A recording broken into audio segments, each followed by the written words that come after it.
നവോത്ഥാന മുന്നേറ്റങ്ങൾ വ്യക്തികളിൽ നിന്ന് ആരംഭിക്കുകയും പിന്നീട് അത് മഹാപ്രസ്ഥാനമായി മാറുകയുമാണ് ചെയ്തിട്ടുള്ളത്. മിഷണറിമാരുടെ പ്രവർത്തനങ്ങളും ഇത്തരം മുന്നേറ്റത്തിന് വഴിമരുന്നിട്ടിട്ടുണ്ടെന്ന് തന്നെ പറയാം.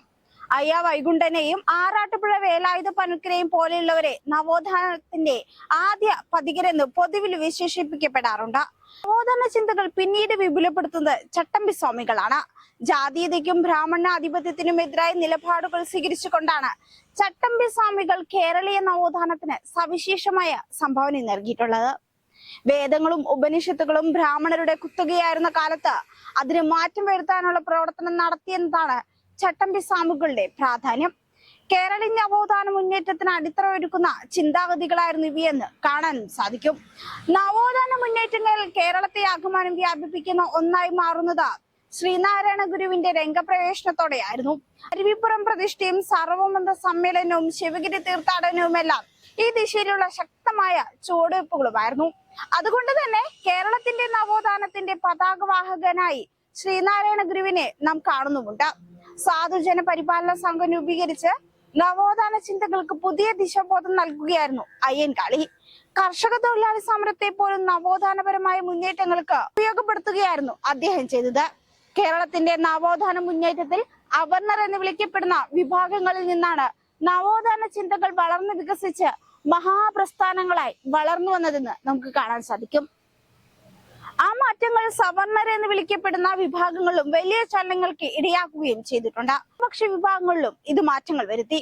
നമ്പൂതിരി സമുദായത്തിൽ VT-യും MRB-യും EMS-ഉം നടത്തിയ അതേ പരിഷ്കരണം നായർ സമുദായത്തിൽ അത് പ്രായോഗികമാക്കിയതും മന്നമായിരുന്നു. നാരായണ ഗുരുവിനെയാണ് ഞാൻ മാതൃകയാക്കിയതെന്ന് അദ്ദേഹം പലപ്പോഴും പറയുകയും ചെയ്തിട്ടുണ്ട്. സംബന്ധവും മരുമകത്തായും തൊലയട്ടെ കേരളത്തിൽ വളർന്നു വികസിച്ച നവോത്ഥാന ചിന്തകളെ നായർ വിഭാഗങ്ങൾക്കിടയിൽ സജീവമായി പ്രചരിപ്പിച്ചുകൊണ്ടാണ് മന്നത്ത് പത്മനാഭൻ രംഗപ്രവേശനം ചെയ്യുന്നത്. നായർ സമുദായത്തിനകത്ത് അന്ന് നിലനിന്നിരുന്ന തെറ്റായ ഏതെല്ലാം സമ്പ്രദായങ്ങളെയും രീതികളെയുമാണ് മന്നത്ത് പത്മനാഭൻ എതിർത്തതെന്ന് അദ്ദേഹത്തിന്റെ ജീവചരിത്രമായ NSS പ്രസിദ്ധീകരിച്ച മന്നത്ത് പത്മനാഭൻ കർമ്മയോഗിയായ കുലപതി എന്ന പുസ്തകത്തിൽ ഇങ്ങനെ രേഖപ്പെടുത്തുന്നുണ്ട്.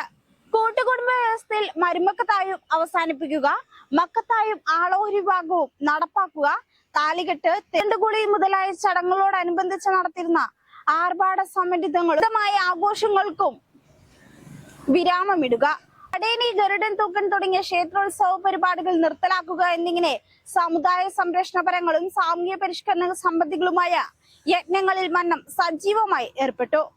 ഇത് കാണിക്കുന്നത് നായർ സമുദായത്തിനകത്ത് അക്കാലത്ത് നിലനിന്ന ദയാക്രമങ്ങളെയും ആചാര സമ്പ്രദായങ്ങൾക്കെതിരെയും മന്നത്ത് പത്മനാഭൻ പ്രവർത്തിച്ചിരുന്നു എന്നത് തന്നെയാണ്. അതോടൊപ്പം തന്നെ ആർഭാടരഹിതമായ തരത്തിൽ ആഘോഷങ്ങൾ നടത്തണമെന്നും അദ്ദേഹം നിഷ്കർഷിച്ചിട്ടുണ്ട്. ക്ഷേത്രങ്ങളിൽ നിലനിൽക്കുന്നതും തെറ്റാണെന്നും അദ്ദേഹത്തിന് തോന്നിയതുമായ ഉത്സവ രീതികളെ പോലും എതിർക്കുന്നതായിരുന്നു അദ്ദേഹത്തിന്റെ നിലപാട്. ആചാരങ്ങൾ മാറ്റാൻ പറ്റാത്തതാണെന്ന നിലപാടായിരുന്നില്ല മന്നത്ത് പത്മനാഭന്റേത്. മനുഷ്യന്റെ ജീവിതത്തെ ഗുണപരമായി മുന്നോട്ടു പോകുന്നതിന് തടസ്സമായി നിൽക്കുന്നവയെ മാറ്റുക എന്നതായിരുന്നു അദ്ദേഹത്തിന്റെ നിലപാട്.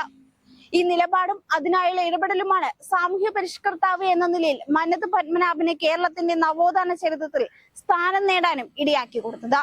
നായർ സ്ത്രീകളെ വിവാഹം ചെയ്തുകൊണ്ട് മുന്നോട്ടു പോകുന്ന സമ്പ്രദായത്തിനെതിരെയും ശക്തമായ നിലപാട് അദ്ദേഹം മുന്നോട്ട് വെച്ചിട്ടുണ്ട്. NSS പ്രസിദ്ധീകരിച്ച അദ്ദേഹത്തിന്റെ ജീവചരിത്രത്തിൽ ഇത് സംബന്ധിച്ച് ഇങ്ങനെയാണ് രേഖപ്പെടുത്തിയിട്ടുമുള്ളത്. നമ്പൂതിരിമാരുമായി വിവാഹബന്ധമുണ്ടായപ്പോൾ അത് കുടുംബത്തെ ശൈഥില്യത്തെ ത്വരിതപ്പെടുത്തി. ഭർത്താവിന് ഭാര്യയെയോ സന്താനങ്ങളോ സംരക്ഷിക്കാൻ യാതൊരു ബാധ്യതയുമില്ലാത്ത തരത്തിലുള്ള വിചിത്രമായ ബന്ധമായിരുന്നു അത്. നമ്പൂതിരിയുടെ ആചാരത്വം, പൗരോഹിത്യം എന്നിവയാൽ ധർമാദികൾക്കും മറ്റുമുള്ള നായന്മാരുടെ സാമ്പത്തിക ബാധ്യത വളരെ വർദ്ധിക്കുകയും ചെയ്തു. കുടുംബത്തിൽ വർദ്ധിച്ചു വരുന്ന അംഗങ്ങളെ തീറ്റിപ്പോറ്റാനും മറ്റുമായി തറവാട് മുതൽ വിൽക്കുകയല്ലാതെ ഗത്യന്തരമുണ്ടായിരുന്നില്ല. ഇത്തരത്തിൽ ബ്രാഹ്മണ മേധാവിത്വത്തിന്റെ ഭാഗമായി സമൂഹം അനുഭവിച്ച പ്രശ്നങ്ങൾ അക്കാലത്ത് ഏറെ ഗുരുതരമായി ഒന്നായിരുന്നു. അവയ്ക്കെതിരെയുള്ള വലിയ സമരമായിരുന്നു മന്നത്ത് പത്മനാഭന്റെ ജീവിതം. അതുകൊണ്ട് തന്നെയാണ് നമ്പൂതിരി യോഗക്ഷേമ സഭയുടെ യോഗത്തിൽ മന്നത്ത് പത്മനാഭൻ നടത്തിയ പ്രസംഗത്തിൽ അദ്ദേഹം ഇങ്ങനെ പറഞ്ഞത്: സകല കാര്യങ്ങൾക്കും പ്രതിബന്ധമായി നിൽക്കുന്നത് യാഥാസ്ഥികന്മാരാണ്. യാഥാസ്ഥികത എന്ന പദത്തിന് നിഘണ്ടുവിൽ എന്തർത്ഥമായിരുന്നാലും ജീവനില്ലായ്മ എന്നാണ് ഞാൻ അർത്ഥം കൽപ്പിക്കുന്നത്. അങ്ങനെ യാഥാസ്ഥികത്വത്തെ ജീവനില്ലായ്മയായി പ്രഖ്യാപിക്കുകയും അതിനെതിരായ ശക്തമായ സമരം മുന്നോട്ട് വയ്ക്കുകയും ചെയ്തതാണ് മന്നത്ത് പത്മനാഭന്റെ ജീവിതമെന്ന് നമുക്ക് കാണാൻ സാധിക്കും. വൈക്കം ഗുരുവായൂർ സത്യാഗ്രഹങ്ങളിലും പ്രധാന പങ്ക് സാമുദായിക പരിഷ്കരണത്തിന്റെ ഭാഗമായി സംഘടനയ്ക്ക് രൂപം നൽകാനും അദ്ദേഹം തയ്യാറായിട്ടുണ്ട്.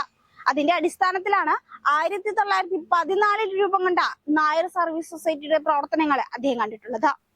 ബ്രാഹ്മണ മേധാവിത്വത്തിന്റെ രീതികളെ അദ്ദേഹം ശക്തമായി എതിർത്തിട്ടുണ്ട്. അക്ഷരാഭ്യാസം സിദ്ധിക്കാത്ത നിർധനനായ ഒരു ഉണ്ണി നമ്പൂതിരി സാർ സി ശങ്കരൻ നായരെ കണ്ടാലും എഴുന്നേൽക്കണമെന്ന് ശങ്കിക്കുന്നില്ല. വെറുമൊരു നമ്പൂതിരിയെ കണ്ടാൽ ശങ്കരൻ നായർക്കായാലും ഇരിപ്പുറയ്ക്കുമെന്ന് തോന്നുന്നില്ല. ഇങ്ങനെ ജാതി വ്യവസ്ഥയുടെ ഭാഗമായി നിലനിന്ന അടിമ മനോഭാവത്തിനെതിരെയുള്ള സമരമായിരുന്നു അദ്ദേഹത്തിൻ്റെത്. പുതിയ കാലഘട്ടത്തിൽ വിദ്യാഭ്യാസത്തിലൂടെ മാത്രമേ സമൂഹത്തിന് പുരോഗതി ഉണ്ടാവൂ എന്നതിന്റെ അടിസ്ഥാനത്തിൽ വിദ്യാഭ്യാസ സ്ഥാപനങ്ങൾ നാടിന്റെ നാനാഭാഗത്തും കെട്ടിപ്പടുക്കുന്നതിലും ത്യാഗപൂർണമായ ഇടപെടലാണ് അദ്ദേഹം വഹിച്ചിട്ടുള്ളത്. ഇങ്ങനെ അദ്ദേഹത്തിന്റെ ആദ്യകാല ജീവിതം എന്നത് നവോത്ഥാന ചിന്തകൾക്കും സാമൂഹ്യ പരിഷ്കരണത്തിനുമായി ഒഴിഞ്ഞു വെച്ച ഒന്നായിരുന്നെന്ന് കാണാവുന്നതാണ്. നവോത്ഥാന നായകർ പൊതുവിൽ ഉയർത്തിപ്പിടിച്ച ഒരു സവിശേഷത അവർ ജനിച്ചു വളർന്ന വിഭാഗത്തിന്റെ മാത്രമല്ല മറ്റു വിഭാഗങ്ങളുടെ പ്രശ്നങ്ങളെയും സജീവമായി പരിഗണിച്ചു എന്നതാണ്. അയിത്തോച്ചാടനത്തിനെതിരായി അദ്ദേഹം നടത്തിയ പ്രവർത്തനങ്ങൾ എടുത്തു പറയേണ്ടതാണ്. വൈക്കം സത്യാഗ്രഹത്തിന്റെ കാലത്താണ് മന്നത്ത് പത്മനാഭന്റെ നേതൃത്വത്തിൽ ഒരു സവർണ ജാഥ വൈക്കത്തു നിന്നും തിരുവനന്തപുരത്തേക്ക് ആരംഭിക്കുന്നത്. സഞ്ചാര സ്വാതന്ത്ര്യം എല്ലാ പൗരന്മാരുടെയും ജന്മാവകാശമാണെന്ന് എഴുതിയ ബോർഡ് വെച്ചുകൊണ്ടായിരുന്നു ആ ജാഥ പോയത്. സ്വീകരണ കേന്ദ്രങ്ങളിൽ മന്നത്ത് പത്മനാഭന്റെ പ്രസംഗവും ഉണ്ടാവുകയും ചെയ്തിരുന്നു. അയിത്തം ഇല്ലാതാക്കാനും സഞ്ചാര സ്വാതന്ത്ര്യം ഉണ്ടാക്കാനും സവർണ ഹിന്ദുക്കൾക്കുള്ള ഉത്തരവാദിത്തം എന്താണെന്നും അവർണ ഹിന്ദുക്കൾ അനുഭവിക്കുന്ന ക്ലേശങ്ങളെയും കുറിച്ചായിരുന്നു ആ ജാഥ. കേരളത്തിന്റെ നവോത്ഥാന ചരിത്രത്തിലെ സുപ്രധാന സംഭവങ്ങളിൽ ഒന്നായി ആ ജാഥ മാറുകയും ചെയ്തിട്ടുണ്ട്. ഗുരുവായൂർ സത്യാഗ്രഹത്തിലും മന്നത്ത് പത്മനാഭന്റെ നേതൃനിരയിൽ തന്നെ പ്രവർത്തിക്കുകയും ചെയ്തിട്ടുണ്ട്. അതെല്ലാം പലതവണ എഴുതപ്പെട്ടതുമാണ്. വിമോചന സമര നായകനും ഇന്ന് കമ്മ്യൂണിസ്റ്റ് പാർട്ടി പോലും നവോത്ഥാന നായകനായി കണക്കാക്കുന്ന മന്നത്ത് ലോക ചരിത്രത്തിൽ ആദ്യമായി ബാലറ്റിലൂടെ തെരഞ്ഞെടുക്കപ്പെട്ട കേരളത്തിലെ കമ്മ്യൂണിസ്റ്റ് സർക്കാരിനെ അട്ടിമറിച്ചതിലും നിർണായകമായ റോളാണ് വഹിച്ചിട്ടുള്ളത്. കുപ്രസിദ്ധമായിരുന്നു അദ്ദേഹത്തിന്റെ കമ്മ്യൂണിസ്റ്റ് വിരോധവും. വിമോചന സമരം ഔപചാരികമായി ഉദ്ഘാടനം ചെയ്തതുപോലും മന്നമായിരുന്നു. 1959 മെയ് 1 വിദ്യാഭ്യാസ സ്ഥാപനങ്ങൾ അടച്ചിട്ട് പ്രതിഷേധം പ്രകടിപ്പിക്കാനുള്ള ഒരു പ്രമേയം ചങ്ങനാശ്ശേരിയിൽ വെച്ച് സാമുദായിക നേതാക്കൾ പാസാക്കി.